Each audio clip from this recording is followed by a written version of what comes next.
How you doing, man? Thank you, Jack. Oh, upgraded. More people. Toss your drink into that bottle, please. There you go. You got one? Thank you. Thank you. I'm always You don't got a bed? No. Yeah, pretty crazy. No? Niggas ain't finna share. All right. As I mentioned, it's everybody's fair game up here for the first 20 minutes, but the student athletes are only here for 20 minutes. So as much as possible, please direct your questions specifically to them, and we'll get started. Far left on the third row. Myron Metcalf, ESPN. For Jaden and Jeremy, Tom obviously talks a lot about family and former players, the way they talk about your program, they come around the program. How does that help you all as players, that former guys stay so connected to the current team? It helps a lot. I mean, I feel like that was really one of the biggest reasons that all of us are here, just the family atmosphere that we have. The alumni always come and reach out to us, you know, whether it's text or in person, just giving us words of encouragement, and I feel like that motivates us during the season. I definitely say it was big for me just coming here in this process. I still remember to this day, Cassius Winston, he called me, and he was just talking about the program and, what's it about. So just stuff that stick out. Talked to Draymond before I came here, and still to this day, they still around, still come out, still support. So it's just a family. Down front here on the aisle. Christy Werner-Scott, Big Ten Network. Jase, this is for you. Defensively, Auburn yesterday had to contend with two inside players who were averaging a lot of points and rebounds, but for you guys, 6 of your top 7 players are perimeter players. How are you anticipating their defense to change in terms of what actions they're going to try to disrupt? Most definitely. I think a lot of the guards are going to try to put pressure on us. Just watching from the Ole Miss game, I think they will probably try to pressure us, try to be aggressive with us. And I'm just ready for their defense to change to a lock guard mindset, in my opinion. So I think they're just going to try to throw different guys at us. But we got 6, 7 guards that can really do a lot. Let's go on the left here on the fourth row. Andrew Schroeder, USA Today. Question for Jase. You've been matching up against Tahad Pettiford, you said this week, since middle school, but similar to you, he's also left-handed, which could present some additional challenges when you're guarding. What do you anticipate, additional challenges this week in defending him from the kind of an opposite angle that you may be used to? It's pretty difficult. I mean, he can go both ways really well, especially with that right hand. I feel like he's really solid with his right hand, so he's kind of ambidextrous in a way. So we got to, lock in, watch a lot of film just on his favorite things that he likes to do. I mean, that step back is one of his favorite things that we kind of keyed in on. But, we just got to find different areas and ways we can stop him. Let's go fourth row on the right-hand side here. Thomas Cobb with State News. For Jaden, you've guarded a lot of elite scorers in your career here. I'm wondering, how can you prepare, for a team that's this deep across the board defensively? Yeah, I mean, it's a quick turnaround. Just watch a lot of film, trusting our coaching staff that they're going to put a game plan together, and then really just be ready to go out there, give max effort and energy, and lock in. We've got a couple on the left over here. Fourth row on the left. Chris Solari, Detroit Free Press. Is for Jeremy. You obviously are an emotional point guard, and it's been an emotional year or so for you. I'm wondering what this moment feels like to you to get to the point where you're at the Elite Eight, but also the chance to play for a Final Four after everything you've gone through. This is special, You got to thank God and just grateful for this opportunity. A year ago, I was rehabbing, getting right, and hoping and praying for moments like this. So just to have a great group of guys and a great coaching staff and being able to do something special this year, I couldn't ask for nothing more. Back row on the left. Andrew Kahn, MLive.com. For any of the players, you're the last Big Ten team left in this tournament. Does that matter to you at all? Do you have conference pride like the SEC teams seem to? I wouldn't say it matters. We wanted to see all the Big Ten teams do good, obviously, same conference, but it's just great that we're still standing and, we got a goal to do. Let's take one more answer from one of you guys. It like kind of is a privilege to be the last Big Ten team, representing that conference, and then just going out there and then trying to do big things, and then yeah, really. Front row here. Robbie LaStella, Bracketeer.org. My question's for Tom. I want to ask about your matchup in 2010 against Bruce Pearl. You guys won that game on free throws, obviously, but is there any traits you see from that team that you also see in this team to allow them to pull out close games there in the end? Boy, that's 15 years ago, but I do remember the game. It was an important game, as you know, and when you get to the second round or second weekend, all those games are more and more important. But I think he's got different players. I've got different players. I think he probably coaches a little different. I probably coach a little different. I don't know if there's a lot you can get out of it except what you just said. Free throws are going to be important. It's one of our special teams things. We kind of had dipped a little bit for a while. In the last couple of games, we're shooting better from the line again. Last night, there's no question it helped win us the game. So all those special team things, out of bounds plays, free throws, free throw blockouts, they matter. And I think they mattered back then. We had a couple big plays that I remember, and they matter now. So those things are the same. Far left, third row.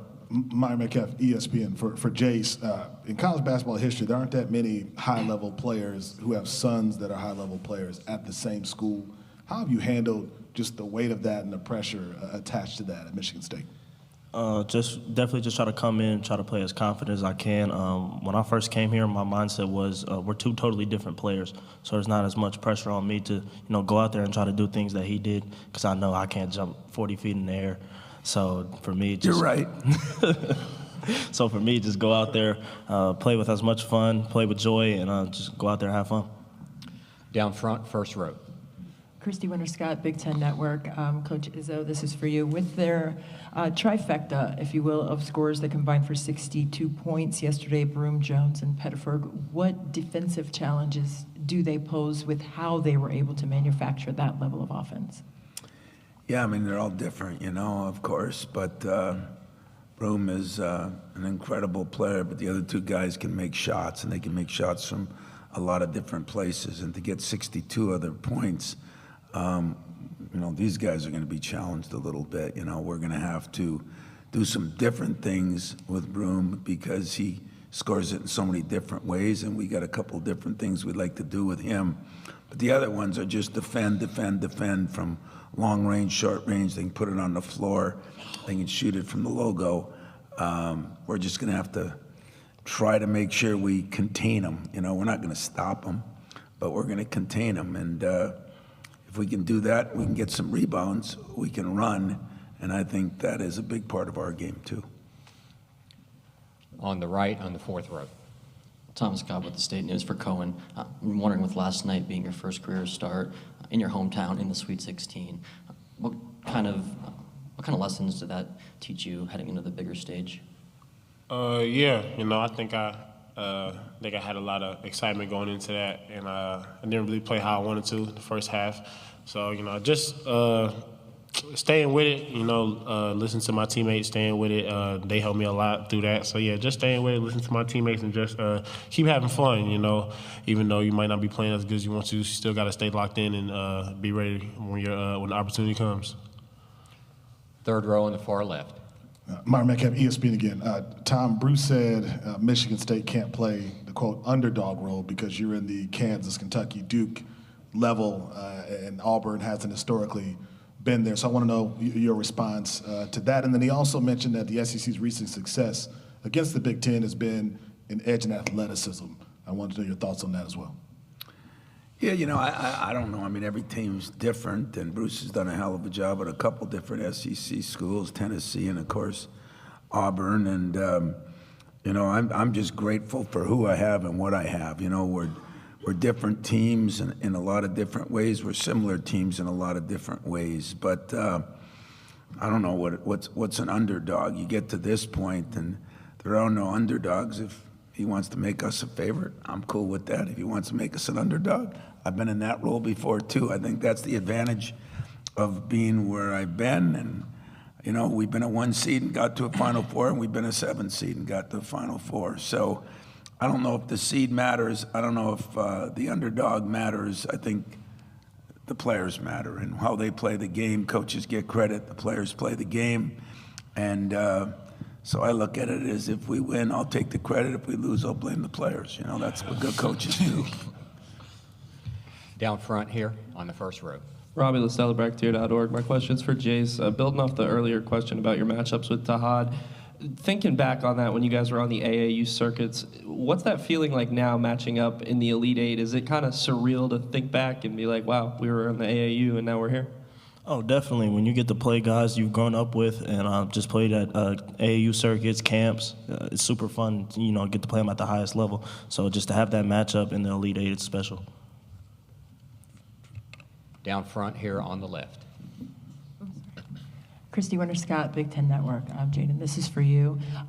With regards to being a senior on this team, a leader coming into this game, outside of the schematics and the tactical side of basketball, what is it going to take for you to kind of be that leader in the emotional way for the team to understand what it's going to take to start tomorrow's game the way you finished in that surge of momentum in yesterday's game? Oh yeah, I mean, I feel like it's just gonna take full focus, full effort from the tip. Like I said, I'm a senior. It's my last go around, so I'm trying to extend my season, and that's really the only thing that's on my mind, and trying to help my brothers do that as well. We'll stay on the front row, but the far left. Yeah, Bob Winowski, Detroit News. Maybe for Jase and Jeremy, you guys like to play at a fast pace. Some people don't even realize that. And Auburn is frenetic all over the place. It's a little bit daunting, but it is also enjoyable. You guys look forward to that type of a game? Definitely. I think when we get out running, Jeremy's pushing the ball at the speed that he pushes it at, it's really fun for us because it gives us easy transition shots. We can get easy buckets inside, driving kicks. So when you play a team like Auburn who also likes to run, you just got to make sure you stay poised when you're doing those things because you want the game to get hectic. Jeremy? I'd definitely say, the good thing that they play fast-paced and good thing that we play fast-paced, kind of be an up-and-down game. And we're able to get open transition shots and layups and dunks. But also at the same time, we got to make sure we sprint back and not give up them open shots and dunks, too. So just really trying to capitalize on one side and stop their side. Far left, third row. Myron Metcalf, ESPN again for Coen. How is just the physical style in the Big Ten help prepare this team for the run that you all are on right now? Yeah, especially, for me, I guard the perimeter and I go inside too. So just be able to have both sides of that, to be able to play physical and guard perimeter players, it helps a lot. Fourth row on the aisle on the left. Gunter Schroeder, USA Today. This question is for Coach. You mentioned you're shooting better at the line as of recently, but this is the third game in a row in the tournament that you guys have more than doubled the other team in just free throw attempts. So has getting to the line as much as possible been something you guys talk about before every game, or is it trying to just depend on the opponent? I think it's something we talked about this summer and fall. I think in my program, I haven't done a good job of that, over the years. We haven't got to the line. I think Frankie Fiddler helped us a little bit early. He was a guy that got to the line a lot, and I think these guys picked up on some of that. And there was a lot of times where, people had made more free throws than we have shot, and now there's times that we have, made more free throws than other people have even shot. So it has definitely helped us. We said we had to be a good free throw shooting team for most of the year. We were in the 80s. Yeah. And these guys have done a great job of getting fouled and then converting those free throws. And that's what wins you game down the stretch, like the ones Trey hit down the stretch were critical. And Jase and Jeremy, they all hit. Jaden hit a couple. Coen hit some early. You got to give them credit because, some of them weren't good free throw shooters, and they made themselves. I didn't do that; they did it, and that's one of the things I really appreciate about the team. We've got 5 more minutes before I dismiss the student athletes. Do we have any more questions for them? No. Gentlemen, you guys can go. Thank you. Thank you. They're going to head to the breakout rooms in the loading dock area. Okay, so we've got questions for Coach now, and we'll go to the far left on the fourth row. Carlos Menards, Detroit Free Press. Tom, getting back a little bit to the underdog thing, Bruce said not only was he not going to let you play the undercard role, but he said they're the underdogs with all the talent, top overall seed. Do you buy that? Is it Bruce Pearl coaching mind games? Where do you stand on that? Well, I remember Jed Heathcote used a term. Kevin Willis was in our locker room. In my first year, I was a GA. And I remember him saying one day, Kevin, I've been conned by the very best in the world, so don't try it. You know, I think Kevin was trying to get out of why he didn't go to a class or something, you know. And listen, Bruce and I are friends. We've been friends since he was at Iowa. He's done an incredible job there. Like I said, I don't care where I am. I've been through so many of these. You know, I've been a 2 seed that's been beaten by a 15. I've been a 1 seed that hasn't gotten out of the first weekend, you know. So I don't buy any of that stuff. But if it makes him feel better, I'll be the favorite. I'm cool with that. 1986, we were playing Kansas in the famous clock game. And we did an unbelievable job against Kansas. They had Danny Manning. They were really good. And we had Scott Skiles. We were good, but we weren't that good. And we led the whole game and missed some free throws down the stretch and lost the game. We went into the locker room, and I said, you know, we're losing Scott and a couple other guys, but Jed wasn't happy at all. And I said to myself, wow, you know, kind of like, forgive me, but what a jerk, you know? I mean, we played our butt off. We played as good as we could play. I mean, we took a great team right to the wire, went to overtime. And so later on, I asked him, you know, Coach, you know, didn't you think we played very good? And he says, you don't understand. Those guys, some of them will never get that opportunity again. Look at, won the national championship 5 years in.